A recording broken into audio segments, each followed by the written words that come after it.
네, 시청자 여러분 안녕하십니까. 오늘장 내일장 2부 순서를 이어가겠습니다. 오늘 우리 장이 마쳤습니다. 오늘 우리 장이 전반적으로 괜찮은 모습을 연일 보여주고 있기 때문에 향후 증시에 대한 기대감이 큽니다. 자, 앞으로 오늘 시장에 대해서 어떻게 좀 정리를 잘 해보고 내일 시장 또 앞으로의 시장에 대해서 어떻게 잘 대응할 수 있을지 그에 관한 전략을 함께 수기를 해보는 시간을 갖도록 하겠습니다. 먼저 이 시각 시황부터 자세히 점검을 하죠. 시황센터의 김혜영 캐스터 연결합니다. 네, 시황센터 김혜영입니다. 마감 시황 살펴봅니다. 먼저 코스피입니다. 오늘 코스피 지수는 다우 지수가 사상 내 최고치를 경신하는 등 이 뉴욕 증시가 강세 흐름을 이어갔고 유로존의 경제 지표 역시 호조세를 나타내면서 상승세로 장 출발했습니다.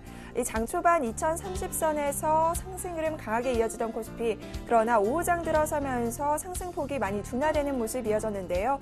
오늘 조선주와 통신주들이 강세를 보인 데 반해 자동차주 주가는 약세 흐름 이어졌습니다. 막판 들어서 코스피 조금 더 밀린 모습입니다. 2020선 하회한 모습인데요. 오늘 코스피 마감 종가 살펴보겠습니다. 오늘 코스피는 0.06% 상승 흐름 보이며 2017포인트에서 장 마쳤습니다. 이어서 코스피 수급 상황 살펴보겠습니다. 네, 오늘 코스피 시장에서는 기관과 외국인이 매수 우위 이어갔습니다. 막판 들어서면서 외국인의 매수세가 소폭 둔화되기는 했지만 오늘 90억 원의 매수 우위 나타냈고요. 기관 쪽에서는 531억 원의 매수 나타내며 지수 상승 견인했습니다. 반면 개인 쪽에서는 545억 원의 매도 물량 출회한 하루입니다. 이어서 코스닥 살펴보겠습니다. 오늘 상승세 이어가며 장 출발했던 코스닥, 그러나 장중 하락 반전되는 모습 나타나기도 했습니다. 그러나 이내 보합권으로 돌아선 뒤 오늘 상승으로 장 마친 모습인데요. 코스닥 마감 종가 살펴보겠습니다. 오늘 코스닥은 0.08%의 오름세 보이며 544선에서 장 마쳤습니다. 이어서 코스닥 수급 상황입니다. 오늘 코스닥 시장에서 개인과 외국인이 매수 우위 나타내며 지수 상승 견인했습니다. 반면 기관 쪽에서는 22억 원의 매도 물량 출회한 하루입니다. 이어서 환율 살펴보겠습니다. 오늘 환율은 하락으로 장 출발한 뒤 박스권 장세가 이어졌습니다. 제한적인 낙폭이 이어지는 모습인데요. 미국의 다우 지수가 사상 최고가를 경신하는 등 이 하락 흐름을 이끌었지만 내일 있을 유럽과 일본 등 통화정책 회의를 앞두고 반만 기조가 들어선 모습이었습니다. 오늘 환율 마감 종가 살펴보겠습니다. 오늘 환율은 4원 40전의 내림세 보이며 1082원 60전에 장 마쳤습니다. 이어서 코스피 시가총액 상위 종목 살펴봅니다. 대장주인 삼성전자가 오늘 0.65% 강보합권에서 장마친 모습입니다. 156만 원의 종가 기록한 모습이고요. 반면 오늘 자동차들이 부진한 흐름 이어졌습니다. 오늘 현대차 3인방 나란히 하락 흐름 이어졌는데요. 현대차가 1%대의 조정 흐름, 현대모비스 역시 1%대의 내림세입니다. 이어서 기아차가 2%대의 하락폭 보이며 5만 4천 원의 종가 기록한 모습입니다. 이어서 다음 장 살펴봅니다. 오늘 삼성생명 1%대의 오름세 이어졌습니다. 10만 5,500원의 종가 기록한 모습이고요. 오늘 SK하이닉스가 강세 흐름 이어졌습니다. 이 실적 기대감에 외국인들의 매수세가 쏠렸는데요. 3%대의 강세 보이며 2만 8천 원의 종가 기록했습니다. 이어서 현대중공업 역시 오늘 3%대의 강세 흐름 보이며 21만 8천 원의 종가 기록한 모습입니다. 이어서 코스닥 시가총액 상위 종목 살펴봅니다. 오늘 대장주인 CJ오쇼핑 2%대의 내림세가 이어졌습니다. 30만 2,500원의 종가 기록한 모습이고요. 파라다이스가 약세 흐름, 오늘 서울반도체가 상승 흐름 좋았습니다. 3%대의 강세 보였는데요. 오늘 외국계 매수세에 힘입어 오름폭 강하게 이어진 하루입니다. 반면 오늘 CJ-ENM은 2%대의 하락폭 이어졌습니다. 33만 7,550원의 종가 기록한 모습이고요. 동서가 2%대의 오름세 보이며 22,600원의 종가 기록한 모습입니다. 이어서 다음 장 살펴봅니다. 다음과 GS홈쇼핑, 포스코 ICT까지 모두 약세로 장마친 모습입니다. SFA 역시 약 보합권에서 장마치며 59,400원의 종가 기록했고요. 파트론 오늘 조정폭이 깊었습니다. 3%에 가까운 내림세 보이며 25,100원의 종가 기록한 모습입니다. 이어서 오늘의 특징 업종 및 테마 종목 살펴보겠습니다. 오늘 조선주 주가가 LNG선 수주 증가 기대감에 동반 상승 흐름 보였습니다. 삼성중공업이 2%대의 오름세 보이며 38,500원의 종가 기록한 모습이고요. 이어서 현대중공업 역시 4%에 가까운 강세 보였습니다. 대우조선해양과 현대미포조선 역시 2%대의 상승으로 장마친 모습이고요. STX조선해양이 8%대의 급증세 보이며 7,250원의 종가 기록한 모습입니다. 오늘 코스피 지수가 상승 흐름 이어가자 증권주 주가 역시 동반 상승 흐름으로 장마친 모습입니다. 막판 들어서 차익 실현 매물에 삼성증권만이 보합권으로 돌아선 모습이고요. 대우증권이 1%대의 상승폭 보이며 12,150원에 현대증권과 동양증권 역시 1%대의 상승 흐름 이어진 하루입니다. 통신주 주가가 업종 펀더멘털이 개선될 것이라는 전망에 힘입어 오늘 상승 흐름 이어졌습니다. SK텔레콤과 KT는 1%대의 오름폭 보였고요. LG유플러스는 오후장 들어서면서 차익 실현 매물에 오늘 약 보합권에서 장마친 모습입니다. LG유플러스 8,570원의 종가 기록한 모습입니다. 오늘 경제민주화주 주가가 급증세를 이어갔습니다. 경봉이 오늘 3%대의 오름세 보이며 33,700원에 장마친 모습입니다.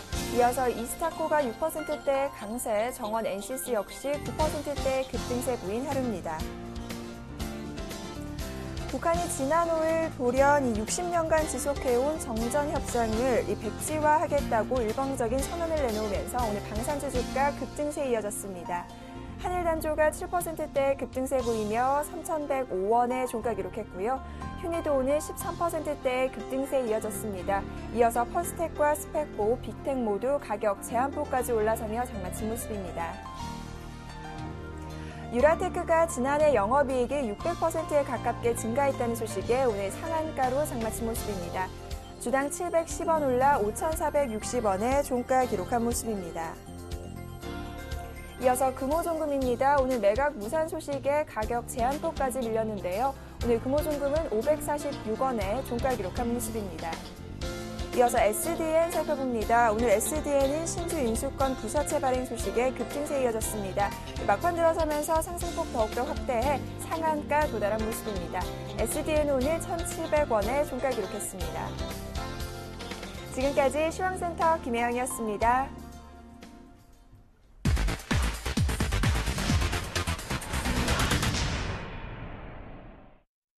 네, 여의도를 연결해서 오늘장 마감과 내일장 투자 전략 세우겠습니다. 김중원 연구위원, NH농협증권으로 연결합니다. 안녕하십니까? 네, 안녕하십니까? 네, 오늘장 정리부터 부탁드립니다. 네, 전일 뉴욕 증시는 2월 ISM 서비스업 지수와 1월 주택 가격 지표에 경제 지표 호조로 사상 최고치를 경신했는데요.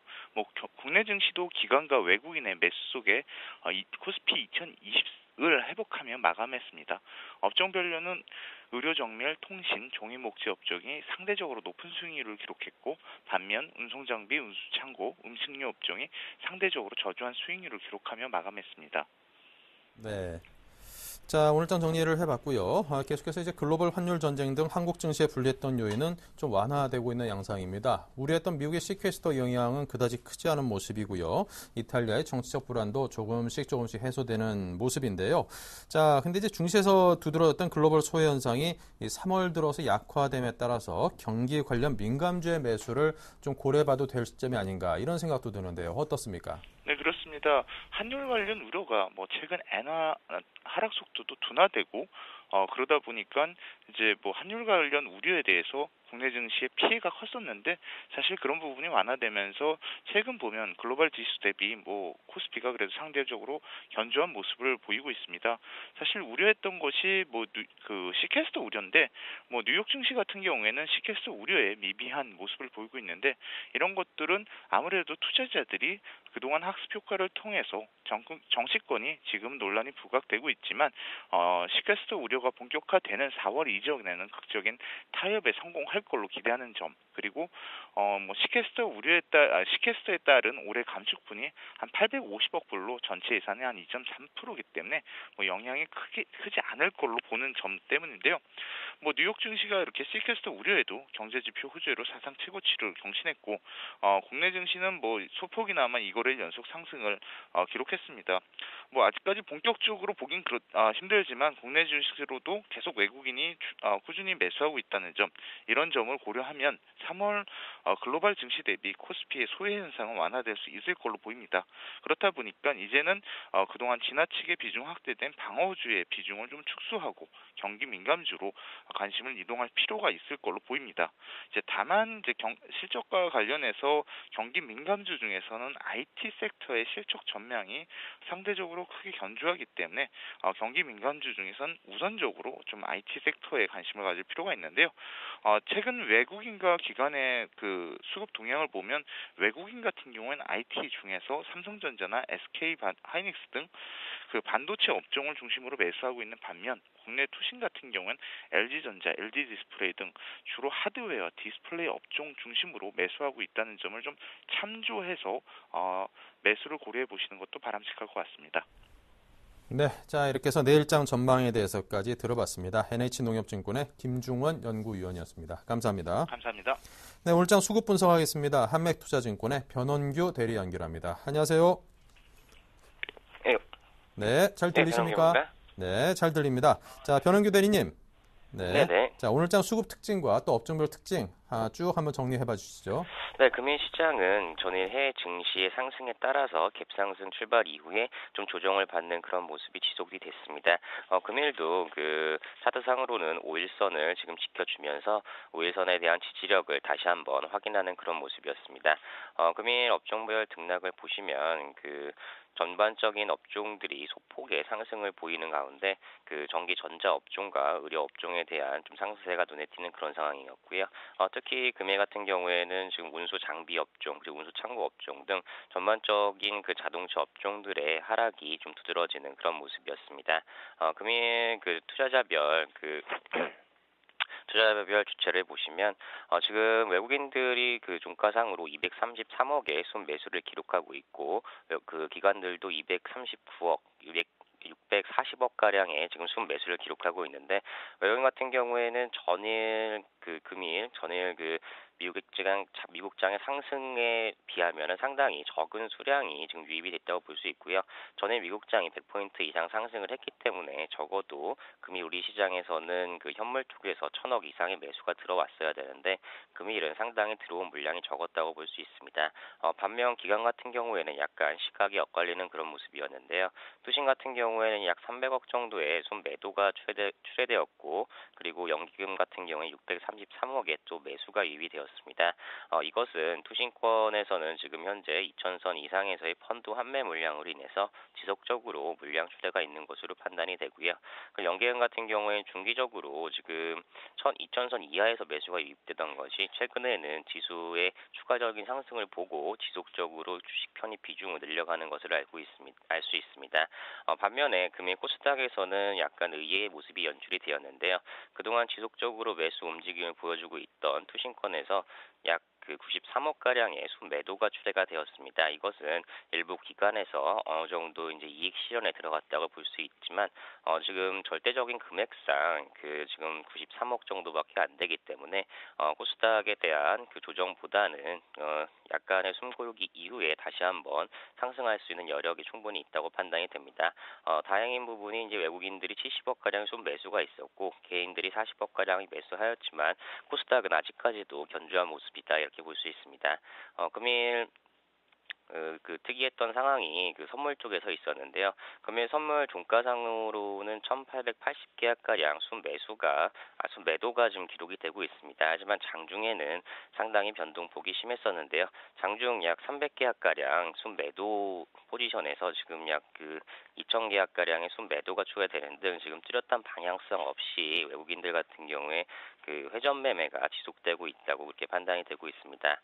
투자 주체별 움직임을 보시면 외국인 같은 경우에는 지금 전반적으로 매수가 유입이 되었지만 대형주에 대한 매수가 특히 많았다는 것을 볼 수 있습니다.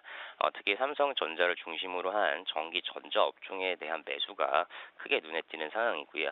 반면에 아까 말씀드렸던 운수 장비 업종에 대한 매도와 또한 화학주에 대한 매도가 지속적으로 출회되는 것을 볼 수 있습니다. 기관 같은 경우에는 전반적인 매수세가 유입이 되었지만 그 대형주와 중소형주, 소형주를 이렇게 나눠지는 모습을 보여주면서 전반적으로 그 프로그램에 의한 바스켓 매매가 많았다는 것으로 볼 수 있고요. 또 그 기관들도 마찬가지로 전기 전자 업종에 대한 매수가 많았고 그 외국인과 다르게 화학 업종에 대해서는 매수 시각을 유지했습니다. 반면 외국인과 동일하게 운수 장비 업종에 대해서는 지속적인 매도 관점이 나왔기 때문에 이 부분은 주의하셔야 될 것으로 판단이 됩니다. 금일 그 베이시스 출시를 보시면 지금 지난달 13일 이후에 지금 베이시스 괴리차가 지속적으로 양의 모습을 보여주고 있는데요. 금일도 장중에 좀 악화되는 모습을 보여주었지만 아직까지도 0 위에 있기 때문에 이 정도 위치에서는 크게 급락에 대한 리스크는 적다고 이렇게 판단이 되고 있습니다. 마지막으로 그 프로그램 매매 추이에 대해서 발표 보시면 최근 들어서 프로그램 매매가 상당히 줄어든 것을 볼 수 있습니다. 기존에 1,000억 일반적으로 1,000억이나 4,000억 보통 1, 2천억 정도의 매수 유입되던 것이 최근에는 1,000억 미만으로 상당히 물량 자체가 줄어들었다는 것을 볼 수 있는데요. 이것은 전반적으로 그 메이저들의 시각이 관망세가 짙다는 것을 볼 수 있습니다. 특히 그 차익 같은 경우에는 매수세는 유지되고 있지만 물량이 상당 부분 줄어들었다는 걸 볼 수 있고요. 그나마 다행스러운 부분은 지금 비차익 쪽에서 관찰되고 있는데요. 비차익 같은 경우에 매수가 매도로 전환되지 않고 조금이라도 지속적으로 매수가 유입되고 있다는 것이 중장기적으로는 시장이 긍정적이라는 시그널을 지속적으로 보내주고 있습니다. 네, 자 이렇게 해서 수급 특징에 관해서 살펴봤습니다. 자 계속해서 이슈와 함께 등락을 나타낸 오늘장 특징주에 대해서 좀 들어보자면요. 어떤 종목들에 대해서 눈길을 주고 계시는지요? 네, 금일 대형주 중에서 상승 특이 종목들은 조선주를 들 수 있습니다. 지금 탑픽으로 꼽은 건 대우조선인데요. 그 조선주 중에서 가장 그 대장주라고 할 수 있는 그 삼성중공업 같은 경우에도 2.39% 정도 상승을 이뤘고요. 특히 그 많이 소외되어 있던 STX 조선이 낙폭 과대 메리트와 함께 9% 가까운 상승을 보여주었습니다. 이 외에도 그 현대 미포조선 그리고 현대중공업까지 조선주가 전반적으로 상승하는 모습을 보여주었는데요. 특히 그 조선주 같은 경우에는 금일 나온 이슈가 미국에서 LNG 수출 개시로 LNG선 추가 수주 가능성이 대두되었습니다.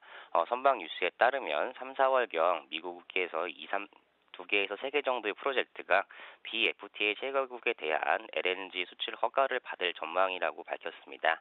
올해 약 그 50여 척 이상의 LNG 신규 발주가 예상되고 있으며 한국 조선사들이 약 3에서 40척 정도 확보가 예상이 되고 있습니다. 또한 그 일본에서도 천연가스 수입을 위해서 일본 해운사를 통해서 LNG선 발주가 금년 하반기부터 진행될 가능성이 높다고 전망이 되고 있습니다. 총 25척 예상되고 있으며 그 일본 조선사들의 생산 설비 한계로 인해서 대부분 한국 조선사들의 발주가 예상이 되고 있습니다.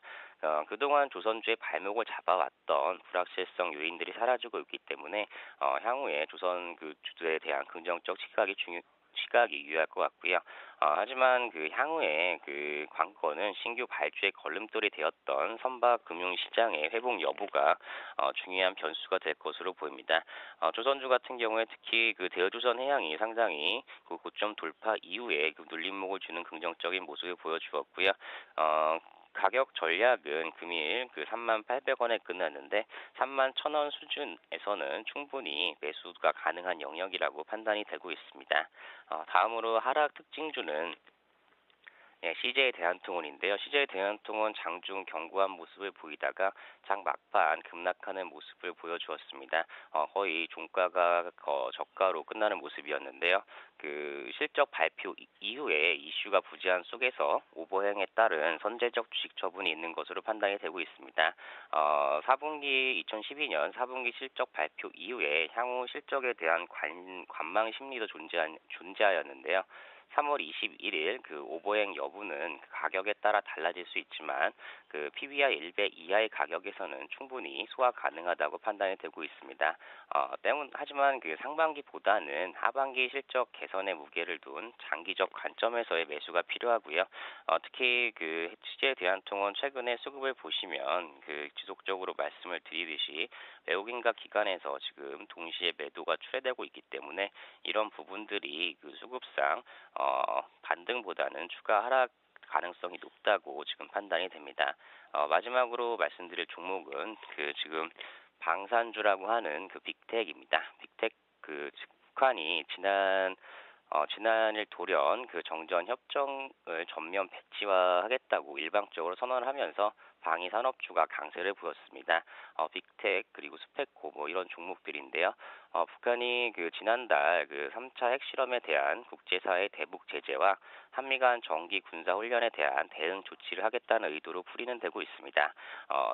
그 방산 테마의 그 특성상 그 방산 테마주가 지속적으로 테마가 형성되기는 어렵고요. 또한 그 지금 현재 4월 재보선 선거가 남아 있긴 하지만 메이저급 정치 이슈가 없는 상황이기 때문에 향후에 그 방산 테마는 지속되긴 좀 어렵다고 판단이 됩니다.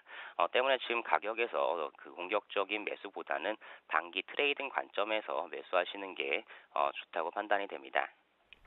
네, 자 이렇게 해서 대우조선해양, CJ 대한통운, 빅텍 세 종목에 관해서 오늘장 특징주로 꼽아 들어봤습니다. 지금까지 한맥투자증권의 변원규 대리였습니다. 감사합니다. 네, 감사합니다.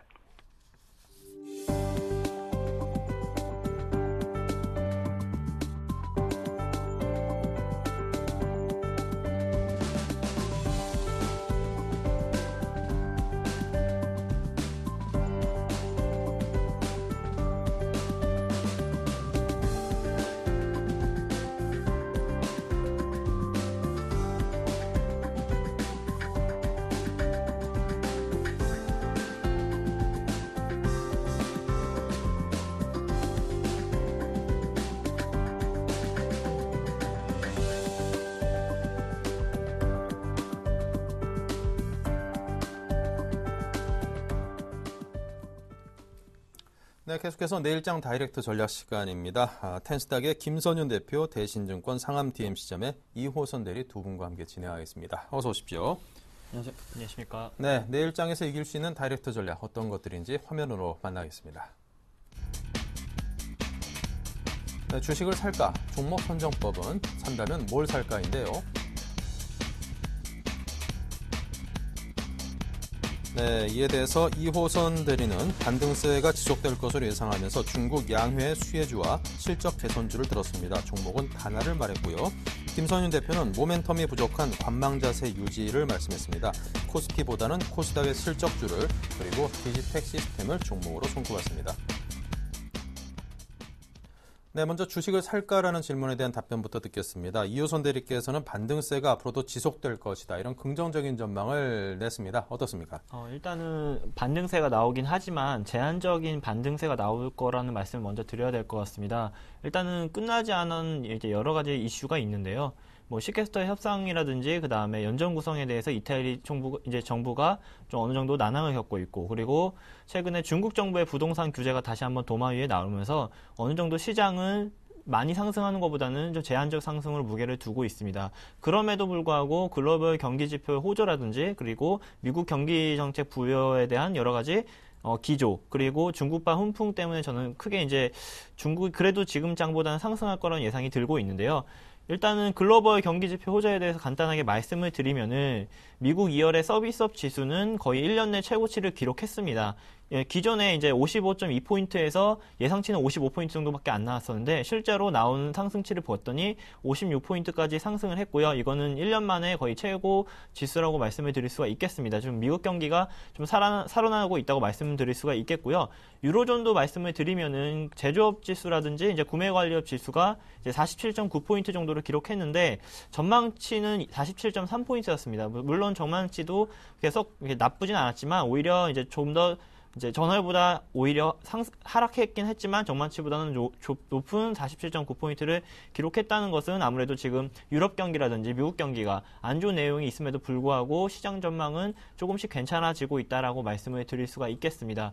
그리고 지금 이제 마지막으로 중국발 이제 훈풍을 좀 기대해 볼 수가 있는데요. 지금 양해가 진행 중인 중국 상황에서 지금 2000년부터 2012년까지 전인대를 이제 전후로 살펴보면은 전인대 후반에부터는 주가가 상승한 경험이 굉장히 많습니다. 이것은 이제 중국 경제에 대한 밑그림이 점점 그려지기 시작하면서부터 중국 정제가 이제 좀 더 투자할 것이라는 그런 기대 심리라든지 그다음에 정부의 어떤 구성 이런 것 때문에 수급이 좀 들어오는 건데요.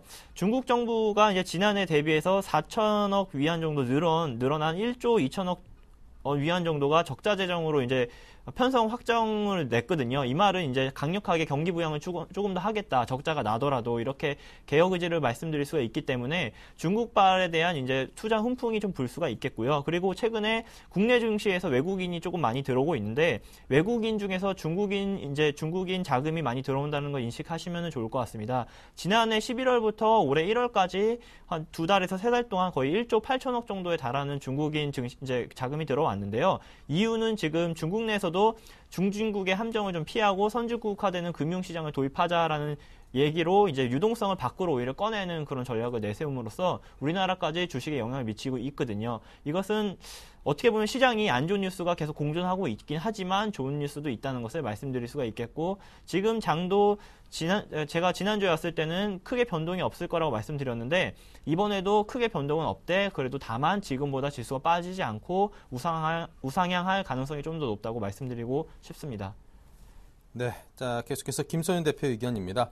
김 대표께서는 아직까지는 모멘텀이 조금은 부족한 장이다. 이런 해석을 했군요. 네, 그렇습니다. 자, 일단 관망 자세를 좀 말씀드리고 싶은데 시장 상황이 지금 굉장히 이게 좋다고도 말씀드릴 수가 없고 그다음에 또 나쁘지도 않은 이제 그런 이제 장입니다. 그러면 지금 상황에서는 내가 가진 종목들이 과연 추가적으로 반등을 해줄 건지에 대한 여부가 좀 굉장히 많이 중요하실 거예요. 근데 전체적인 상황, 시장 상황의 흐름을 좀 살펴보자면은 큰 상승은 아직까지 좀 나오기에는 조금 이른 장이 아닌가 이렇게 판단이 됩니다. 그래서 그 이유인즉슨 여러 가지가 있겠지만 일단 좀 악재로 작용되는 부분은 전 유로존 부분이 아직 확실하게 해결되는 부분, 그러니까 유로존이 아직 경제적으로나 아직 조금 정책적인 측면에서나 남아있는 악재들이 조금 남아있기 때문입니다. 이게 바로 이제 시장 글로벌 증시 자체를 좀 잡고 있는 부분이죠. 근데 뉴욕 증시가 어제 또 다우지수가 사상 최대치를 또 찍어줬죠. 그러면 한 번에 조금 긴장감이 풀려주면서 상승을 좀 추가적으로 할 수 있지 않을까. 항상 신고가를 달리는 종목들이 잘 가기 마련이기 때문에 그런 가능성도 좀 염두에 두셔야 되는데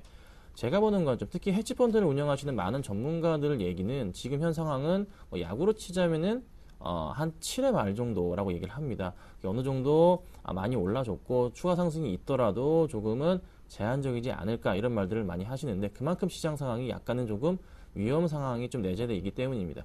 지금 시캐스터 협상 자체가 좀 그래도 시작이 됐지만서도 크게 이슈가 안 되면서 지금 거의 눈 밖에 난 모습인데 이게 실질적으로 조만간에 진짜 체감되는 경우는 한 이번 달이 끝나고 난 이후부터는 그 체감될 가능성이 높단 말이죠. 근데 이게 마무리가 된다면 좋겠지만서도 그렇지 않으면은 4월 달부터는 이번 달 말부터는 좀 다시 한번 시장이 흔들릴 수도 있겠지만서도 아직까지는 크게 그거에 대한 영향이 없는 게 일단 다행으로 봐야 됩니다. 그러면 시장 자체에서 지금은 너무 그렇게 막 종목을 매수하기보다 특히 코스피 종목들에서는 매수하는 것 자체는 좀 자제해야 된다. 이렇게 좀 말씀을 좀 드려보겠고 오히려 코스닥 종목으로 가야 되지 않을까 이런 말씀을 좀 먼저 드려보겠고요. 그러면 이제 수급상으로 봤을 때는 상승하는 여력 자체가 저는 조금 있다고 좀 판단이 되는 부분이 있지만 크지는 않을 것이라 보고 있는 게 자, 외인들의 수급 자체로 봤을 때도 오늘 같은 장에서 이제 코스피 같은 경우 외인들이 한 228억 매수를 했고 기관들이 638억 정도를 매수가 들어왔습니다. 근데 최근에 2000포인트를 뚫고 올라갈 때 그 흐름에 기관과 외인들의 수급 모습이랑은 완벽하게 조금 반대되는 그런 현상을 보여주고 있거든요. 크지가 않다는 거죠. 그러니까 외인들과 기관들도 지금 현 장세에서는 오히려 관망하는 분위기가 좀 많다 이렇게 판단할 수가 있겠고 투신권 물량 역시 2000포인트 위에서 2000억 이상씩 나오던 물량 자체가 갑자기 오늘 같은 경우는 280억밖에 안 나왔습니다. 역시나 지금 시장을 관망하는 분위기가 지금 나오고 있다는 거죠. 그러면 이 현재 수급상으로도 해답이 나온 상태라는 거죠. 그러면 지금 상황에서는 주식을 너무 이제 매수보다는 조금 이제 관망하는 자세로 보시다가 주식이 만약에 다시 한번 코스피 지수 자체가 크게 큰 호재를 만나서 만약에 뭐 중국 양의 호재를 만나서 큰 폭으로 상승할 경우에는 개별주주 중심으로 상승이 나올 거고, 특히 코스닥 같은 경우에는 큰 폭의 상승은 조금 아직 나올 가능성이 높습니다. 코스닥 같은 경우는 제가 조금 있다가 종목 선정법에서 왜 그 이유에 대해서 말씀을 좀 드리도록 하겠습니다. 네. 자, 종목 선정법 때 보다 더 자세한 내용에 대한 이야기는 들어보겠습니다. 자, 다음은 종목 선정법에 대해서 이야기 나눠보겠습니다. 이호선 대리께서는 어떤 종목 선정법을 말씀하실런지요? 일단은 중국 쪽으로 관심을 가지셔야 될 것 같은데요. 특히 중국 양해에 따른 정책 수혜주, 즉 도시화에 관련된 종목을 좀 보시면 좋을 것 같습니다. 선진 도시들, 중국 내에서도 선진 도시들이 일단은 일선진 도시들이 베이징이랑 상하이를 좀 뽑을 수가 있는데, 이런 두 이제 도시들은 GDP가 이제 거의 10년간 4배씩 성장했단 말이죠. 이게 즉 지금 굉장히 산업화가 뛰어나게 발전되고 있다고 말씀드릴 수가 있겠고, 그러면은 두 번째 2선 도시들을 예를 들어서 충칭이나 난징 그리고 선양 같은 이제 도시들도 이제 연평균 14% 정도의 높은 성장률을 기록했습니다. 이것이 지금 중국 시장에서의 소비 패턴의 변화, 도시화가 되면서 소비 패턴이 많이 변화하고 있다는 건데요. 아무래도 중국 양에서 이 얘기가 좀 많이 나올 것 같은데, 소비 패턴을 변화시키려는 노력을 가질 것 같습니다. 예를 들어서 최근에는 이제 어느 쪽으로 정책이 가고 있냐면은 웰빙이나 건강, 그다음에 카드 사용 같이 이제 카드 사용이나 명품 소비, 해외 증가처럼 어떻게 보면은 조금 더 고부가 가치된 그런 소비 패턴을 갖기 위해서 노력하고 있는데요. 이에 따라서 뭐 대형주에서는 간단하게 말씀드리면은 LG전자, 호텔신라, 뭐 파라다이스, CJ, CGV처럼 이제 생활 여가를 즐길 수가 있고 조금 더 고차원화된 이제 소비 패턴을 보여주는 종목들, 좀 대형주들이 조금 관심 있게 보셔도 될 것 같은데요. 제가 사실은 그 종목 내에서도 실적이 잘 나오는 종목 중에 특히 코스닥 내를 조금 많이 보시는 게 좋을 것 같습니다.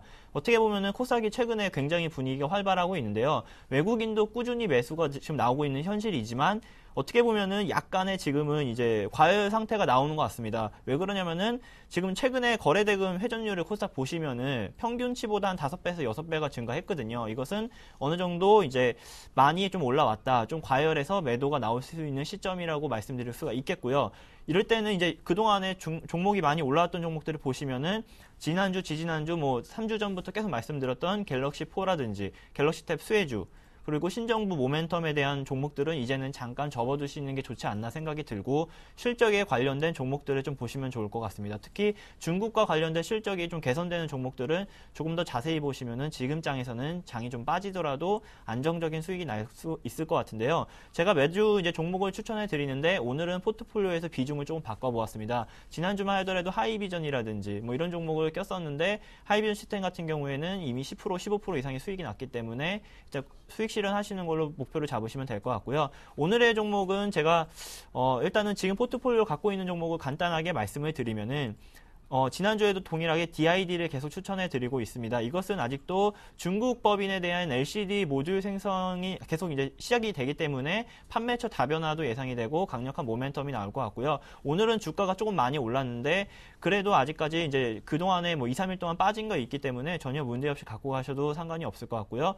제가 꾸준하게 말씀드리는 종목이 이 신흥기계입니다. 신흥기계도 이제 중국이라든지 인도, 태국에 대한 임금 인상이 지속이 되면서 자동화 설비가 점점 늘어나고 있고, 올해는 영업이익이 무려 50% 정도 증가한 139억 정도로 예상이 되고 있기 때문에 무인 자동화 설비 회사가 점점 이제 어떻게 보면은 이제 발전하는 나라에서는 굉장히 필요한 그런 산업이기 때문에 신흥기계도 관심 있게 보시면 좋을 것 같고요. 이번 주에 제가 처음으로 말씀드리는 두 종목이 있는데, 예린당과 아비스타라는 종목입니다. 예린당은 이제 책 시리즈로, 이제 전자책 시리즈로 많이 유명할 텐데, 이제 작년에 보면은 사실 수익이 나지 않고 손해를 조금 났습니다. 그것이 그 Y라는 영문 책 시리즈가 있는데, 이게 이제 번역본을 다 끝내서 올해 3월부터 이제 호주라든지 뉴질랜드에 판매할 계획을 갖고 있고요. 그렇게 되면은 로열티가 최소한 30억 원 내외가 될 것 같고, 그리고 이 회사가 TA 항공이라는 회사를 인수했는데 이게 때문에 좀 주가가 많이 빠졌었습니다. 근데 비용이 50억 정도 가량에 불과하고, 올해는 한 2대 정도 새로운 항공기를 도입 예정이지만 자금 소요가 크지 않고, 그다음에 자금 구조조정을 통해서 아무래도 손익분기를 이번에는 도달할 수 있을 거로 예상이 되기 때문에 최근에 주가가 많이 빠지고 반등을 시작한 예린당을 관심 종목으로 한번 넣어봤고요. 아비스타라는 종목이 있습니다. 뭐 처음 들어보시는 분들도 있으실 텐데 중국 관련된 의류 소비재 종목이라고 보시면 될 것 같습니다. 중국 산업의 모멘텀을 좀 강력하게 기대해 볼 수가 있을 것 같은데요. 중국 내에서 대규모 의류 업체인 디샹그룹이랑 이제 대주주 관계를 맺음으로써 중국 시장에 좀 더 활발하게 진출을 하게 되었습니다. 작년만 해더라도 어느 정도는 조금 이제 안 좋았었거든요. 손해를 205억 정도 봤었는데 올해부터는 그 적자 브랜드였던 곳을 과감히 다 정리를 하고 미국과 유럽 사업 등은 이제 적자 브랜드였던 그 국가는 이제 철수 이유를 갖게 됐거든요. 그리고 이제 흑자 브랜드에 조금 더 집중을 함으로써 아무래도 올해는 이제 수주의 금액이라든지 수주의 양, 질 모두 다 증가할 전망이기 때문에 관심 있게 보시면 좋을 것 같습니다. 일단 13년에 2월된 수주액만 500억 정도 되기 때문에 주가 상승 여력은 꽤 높습니다. 지금 최근에 주가가 굉장히 가파르게 상승을 하고 있는데요. 요거랑 상관없이 조금 괜찮게 보신다면은 지금 중국 소비주라든지 중국 소비주에 관심을 가지시고 최근에 많이 빠진 종목을 잡으시면은 아비스타도 이번 주부터 제가 추천하는 종목을 넣어보도록 하겠습니다. 네, 자 이렇게 해서 DID, 신흥기계 등등 5종목에 대해서 상세한 설명을 들어봤습니다. 자 계속해서 김선윤 대표님의 종목 선정법입니다. 근데 제가 코스닥을 좀 말씀을 드렸잖아요. 네. 코스닥을 좀 분석을 해봐야 될 것 같아요. 그래서 코스닥 제가 차트를 좀 보면서 좀 분석을 좀 해드릴 텐데 제가 보는 일단 코스닥 관점은 이번에는 550포인트 돌파한다고 판단이 됩니다. 그러면 왜 그런지에 대한 부분을 조금 살펴보도록 할게요. 자, 이게 코스닥 차트입니다. 코스닥 차트가 항상 이게 보여주는 흐름 자체가 자 450포인트에서 550포인트 부분을 뚫지 못하고 항상 올라갔다 내려갔다 반복을 합니다. 항상 이런 흐름을 좀 보여줬었는데 이번에는 정말 오랜만에 가운데 라인 500포인트 위로부터 해가지고 강하게 지금 상승을 줘서 다시 한번 딱 고점 라인, 그러니까 매물대 상단에 지금 딱 걸려있는 그런 흐름이란 거죠. 그런데 지금 그러면은 최근에 이렇게 500포인트, 550포인트 정도까지 갔을 때에 그 전까지의 수급 상황을 좀 체크해 볼 필요가 있습니다. 그러면 이때가 언제냐? 제가 이때 보였던 게 바로 이때 급등했던 이때 라인 자체가 언제부터냐? 자, 2011년 10월부터 해가지고 한 2월 초까지 급등을 합니다. 이렇게 쫙 올라가는 흐름인데 이때 수급 상황을 좀 살펴보겠습니다. 자, 볼게요. 쫙 내려가서 제가 좀 살펴보도록 하겠습니다. 지금 코스닥입니다. 코스닥인데 제가 쫙 내려가서 본다면은 지금 수급 상황 중에서 그 가장 제가 중요한 이유가 보시면 아시겠지만 자, 8월부터죠. 자, 8월달입니다. 자, 8월달입니다. 8월달부터 시작해서 매수가 그래도 꾸준하게 좀 들어오기 시작합니다. 들어오기 시작했는데 외국인들의 매도세는 어느 정도 그래도 있던 모습이고 좀 더 이제 올려서 살펴보자면은 역시나 마찬가지로 매수세가 들어오지만서도 기간과 동시 매수가 아닌 그래도 어느 정도씩은 꾸준하게 조금 매도가 나가는 모습, 중간중간에 기관들과 외국인들이 매도가 나가지면서 주가를 끌어올리는 모습이 보입니다. 이런 흐름으로 인해서 주가가 그래도 기관들의 매수세가 이어졌는데 그러면은 이번 같은 경우 바로 그 전에 해당하는 부분 바로 이때 말씀드려보자면은 이때가 언제죠? 자, 2012년 7월부터 한 2012년 9월 정도까지인데 다시 한번 살펴볼게요. 2012년 7월부터죠. 이때도 마찬가지로 그런 흐름이 나와줍니다. 확실하게 나와주는데 자 7월부터인데 7월부터 보자면은 급등하는 모습 7월부터 해가지고 흐름 자체가 자 꾸준하게 기관들 매수가 좀 들어오는 모습이 확인이 안 되고 개인들도 매수가 좀 이어지는 모습이고 다시 한번 위로 당겨 보자면은 역시나 주체 자체가 확실하게 누가 대장이라고 할 수는 없었는데 주가의 흐름 자체를 꾸준하게 이끌어줬습니다. 그나마 8월부터 해가지고 주가가 기관들의 매수세가 좀 이어져 오면서 주가를 상승해줬는데 중간중간에 기관들의 매도세, 개인들의 매수세가 나왔는데도 불구하고 주가가 끌어올려졌단 말이죠. 이게 바로 10월 때까지 쭉 이어지는 모습. 하지만 역시나 중간중간에 역시나 기관들과 외인들의 흐름 자체가 중간중간에 나와주면서 주가가 좀 흔들릴 것도 같았는데 그래도 갔단 말이죠. 그래도 540포인트까지 올라갔습니다. 그런데 이번에 최근의 흐름은 좀 의미가 틀린 것 같아요. 이번에 최근 흐름 보면은 자 올해 2013년 1월부터가 주가가 다시 한번 급반등을 하는데 2월부터 해서 지금 500포인트 위에부터 잠깐 살펴보자면은 자 보세요. 정확하게 말씀드릴게요. 지금 완전히 바뀐 흐름. 자 2월 달부터의 흐름 자체인데 기관과 외인들은 그냥 퍼펙트하게 매수를 아주 강하게 그냥 아주 강한 매수가 들어오고 있습니다. 오로지 그냥 전과는 틀리게 예전과 이렇게 올랐던 부분과 틀리게 개인들은 완벽하게 매도를 하고 있는 모습이고 외인들과 기관들만 매수, 그 중심에 연기금이 또 아주 강하게 좀 매수가 들어옵니다. 연기금 물량을 던지질 않아요. 오늘 뭐 소폭 던진 거 중요하지 않습니다. 이렇게 정말로 매수가 강하게 들어왔고 오늘 뭐 투신 95억 던진 거 이거 약간의 차익 실현 물량밖에 안 됩니다. 그러면은 지금의 상태에서 예전에 이렇게 보여줬던 가격 대점, 이때처럼 상승했던 부분 자체가 이때처럼 뭐 수급 자체가 뭐 조금씩 들어왔던 게 아니고 이때는 그냥 아주 그냥 현 상태는 기관들과 외인들의 수급이 아주 몰빵으로 들어온단 말이죠. 그러면 예전처럼 과연 550포인트 맞고서 주가 흐름 자체가 빠지는 게 아니고 저는 이게 이렇게 빠지지 않고 어느 정도 그래도 최소한으로 행보 기간을 거친 이후에는 한번 반등이 나올 수도 있다. 저는 이렇게 말씀을 드리고 싶어요. 그러면 그런 중심에 있는 게 뭐가 있냐? 바로 코스닥의 최근 들어서 일단 환율 영향이 적다는 걸 말씀드릴 수가 있겠고, 또 하나 정책 모멘텀으로 인해서 주가가 움직이고, 그리고 코스닥 실적주들 역시나 IT 중심으로 해서 갤럭시 S4 관련된 부분주들 급하게 상승하고 있는 흐름 보이시잖아요. 그러면 그 관련주들로 인해서 주가가 또 상승을 할 거고, 3월 달에, 이번 달에 갤럭시 S4 발표가 있고 4월 달에 출시를 합니다. 당연히 그 영향으로 또 상승이 될 거고, 3월 달에 정책 모멘텀 또 강하게 또 발동합니다. 분명히 박근혜 대통령이 뭔가를 꺼내 놓을 거예요. 이제 시작했기 때문에 정책을 발표 시작할 겁니다. 그럼 당연히 그 중심에 있는 종목들 대부분 다 코스닥 종목들이 많단 말이죠. 그러면 주가 상승 가요. 이번에는 정말 코스닥 뚫고 갑니다. 그러니까 아직 늦지 않았습니다. 그래서 코스닥 종목들 중에서 아직까지 실적 발표를 안 한 종목들이 있어요. 제가 오늘 또 가지고 나왔는데 이 종목 역시 실적 발표를 안 했고 충분하게 상승 가능한 종목들이 있고, 갤럭시 S4 관련한 종목들 역시 꾸준하고, 또 IT 기술주들 역시나 올해 한 2분기까지 추가적으로 상승 나올 거라 판단됩니다. 자, 이게 있습니다. 애플이 지금 $400 초반대까지 주가가 내려갔는데 애플 5S 나온다고 해서 그게 잘 팔릴까요? 절대 안 팔립니다. 현재 핸드폰이랑 똑같이 애플 아이폰 3에서 똑같은 모양이고 약간의 조금 내용적인 부분만 바뀌었을 뿐이지 크기는 변하지 않는다고요. 사람들의 지금 원하는 것은 바로 갤럭시 시리즈 정도의 크기를 원하는데 애플은 못 따라갑니다. 그럼 애플이 새롭게 4.8인치를 만든다고 하는데 그 부분 나와도 올 하반기나 내년입니다. 그러면은 올해 여름까지의 장세는 삼성전자 부품주들의 아주 큰 장세가 나올 겁니다. 그게 아직 좀 이미 시작을 했고 저는 아직 끝나지 않았다고 보고 있습니다. 그래서 IT주 중심, 기술주 중심으로 해서 코스닥 장세를 이끌어갈 거고, 그래서 그 중심에 있는 종목들을 꼭 좀 매수하시기를 좀 말씀드리겠습니다. 네, 알겠습니다. 자, 계속해서 이제 종목에 대한 이야기로 넘어가 보겠습니다. 뭘 살까에 대한 질문에 이호선 대리께서는 다나를 말씀하셨네요. 네, 다나를 갖고 나왔는데요.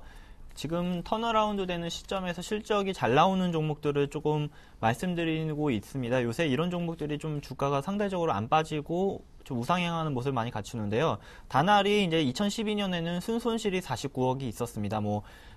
물론 자회사가 이제 다날 게임즈라든지 다날 미디어 때문에 부실상각에 대한 그런 가격을 떨구다 보니까 순손실이 발생을 했는데요. 2013년에는 매출액이 1,073억으로 26% 정도 증가할 것 같고, 영업이익은 오히려 이제 44%나 증가한 121억, 그리고 순이익이 89억 정도 나와서 흑자 전환이 기대되는 회사입니다. 즉 흑자 전환의 강력한 모멘텀을 갖고 있고요. 최근에 다날이 조금 주목받는 이유가 전방 시장 및 이제 모바일 결제가 굉장히 많이 최근에 이루어지고 있는데요. 온라인 결제 환경이 굉장히 희망적으로 바뀌고 있다는 데서 주목을 하시면 좋을 것 같습니다. 한도액을 상향 조정하는가 하면 실물 쇼핑이 점점 증가하고 있고, 특히 모바일 결제 시장이 점점 스마트폰으로 이제 바뀌면서부터 이쪽에서 선물하기나 이런 것들이 다날에서 단독으로 제공을 하고 있거든요. 그렇기 때문에 다날이 조금 강력하게 주가가 조금 많이 나올 수 있는 여지가 나올 것 같고요. 그리고 이제 미국이라든지 중국에도 법인이 있었는데 이제 미국이랑 중국에서 처음으로 흑자가 나올 것 같습니다. 미국 같은 경우에는 현지 이동통신 회사랑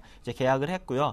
이제 대형 가맹점으로 많이 확보하게 되었습니다. 이제 예를 들어서 2013년 1월 말 기준으로는 다날이 확보한 그 콘텐츠 사업자 수가 한 470 개 정도 되거든요. 이거는 굉장히 많다고 보실 수 있겠고요. 미국 법인이 이제 작년 연간에 결제액이 대비해서 한 300% 정도 증가한 올해 모습을 좀 보여줄 것 같고요. 중국 시장은 사실 진출하기 좀 어려웠는데 충전카드라는 새로운 방식을 도달해서 이번에는 조금 주가가 좀 중국 법인도 흑자가 나면서 상승하지 않을까 예상이 됩니다. 최근에 외국인이나 기관 수급도 굉장히 활발한데요. 최근에 오늘 기관이 조금 매도하긴 하더라도 기존에 한 7일 정도 순매수가 나오면서 충분히 외국인과 기관의 구미를 당기게 됐고요. 이에 따라서 주가는 최근에 약간 횡보하지만 우상향할 수 있는 여지를 갖춘 것 같습니다. 매수가는 오늘 종가인 13,800원, 목표가는 최근 고가인 15,000원, 손절가는 최근의 저가인 13,000원으로 보시면 좋을 것 같습니다. 네, 단알에 대해서 가격대까지 잡아봤고요. 김선윤 대표는 디지텍 시스템을 오늘 관심 종목으로 추렸습니다. 네, 제가 지난주에도 가지고 나왔던 종목입니다. 지금 소폭 마이너스 한 2% 정도 나는 것 같은데 걱정하실 필요 없습니다. 제가 그 이유를 좀 다시 한번 말씀을 좀 드리면서 되짚어 드릴게요. 자, 디지텍 시스템이 실적 발표를 이 종목 아직 안 했습니다. 실적 발표가 다음 주 초에 있습니다. 그런데 제가 왜 가지고 나왔냐면은 실적에 대한 부분만 먼저 좀 말씀을 좀 드려보자면은 자, 실적이 2012년 작년이죠. 2012년에 매출이 한 2466억 죄송합니다. 그리고 영업이익이 한 217억 정도 예상이 되고 당기순이익도 한 200억 이상이 예상이 됩니다. 그러면 당기순이익을 200억을 가지고 제가 계산을 해보면은 이 종목 현재가 기준으로 해가지고 EPS가 1333, 퍼로 따지면 현재가 기준 퍼가 PER이 7.6배밖에 안 되는 바로 종목이 디지텍 시스템입니다.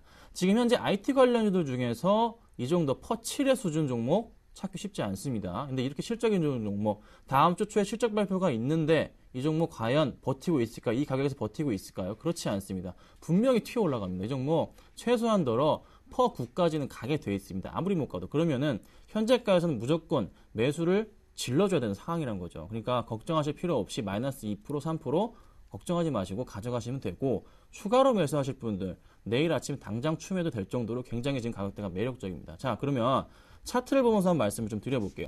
제가 일단 주봉을 좀 열어보겠습니다. 제가 왜 좀 가격을 강하게 말씀드리냐면은 주봉 자체에서 주봉 바닥과 지금 상단 부분을 연결했을 때 보통의 이렇게 움직이는 종목들은 한 번씩 오른 다음에 한번 떨어졌다 바닥까지 왔다가도 한번 무조건 도달하는 가격이 바로 정 가운데 가격이거든요. 그러면은 가운데 라인을 제가 잡아드리자면은 얼마 확대를 해보자면은 한 11,000원 정도 되는 가격이란 말이죠. 11,000원 정도 되는 가격이기 때문에 이 종목 지금 사더라도 얼마 몇 프로 먹을 수 있죠? 8% 먹을 수 있어요. 당장 내일 아침 시가로 사더라도 시가가 좀 뛰더라도 한 7% 먹을 수 있단 말이죠. 5% 이상 수익 가능한 종목 단기간에. 그런데 다음 주 실적 발표가 있습니다. 퍼 10에 해당하는 가격대가 얼마냐면은 13,000원입니다, 여러분. 13,000원이기 때문에 충분하게 가격 매수하시고 현재가에서 좀 매수를 하신다면은 현재가 내일 시초가로 매수하신다면은 못 먹어도 5% 그리고 좀 잘 먹는다면은 13,000원까지 무리 없이 갈 수 있겠다. 그리고 욕심 부리지 맙시다. 지금 현재장 좀 어려우니까 조금 간방장이니까 12,000원까지 보시고서 좀 대응하시면 좋을 것 같습니다.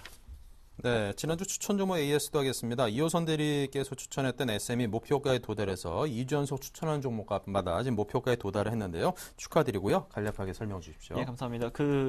최근에 주가 자체가 조금 실적이 잘 나오고 바닥 종목들을 좀 잡아보시면은 분명히 실적이 좀 나올 것 같은데요. SM은 지금 혹시라도 아직도 매도를 안 하셨다면은 제가 볼 때는 계속 꾸준히 갈 수 있는 여지가 충분하기 때문에 들고 가셔도 상관은 없을 것 같고요. 매도하시는 분들은 나중에 지금 5일선이 깨지게 되는 42,000원 선이나 20일선 만나는 42,000원 선이면 다시 잡아보시면 좋을 것 같습니다. 네. 자, 이렇게 해서 SM에 대한 AS까지 들어봤습니다. 자, 지금까지 두 분의 다이렉트 전략 들어봤는데요. 다시 한번 화면을 통해서 간단히 보겠습니다.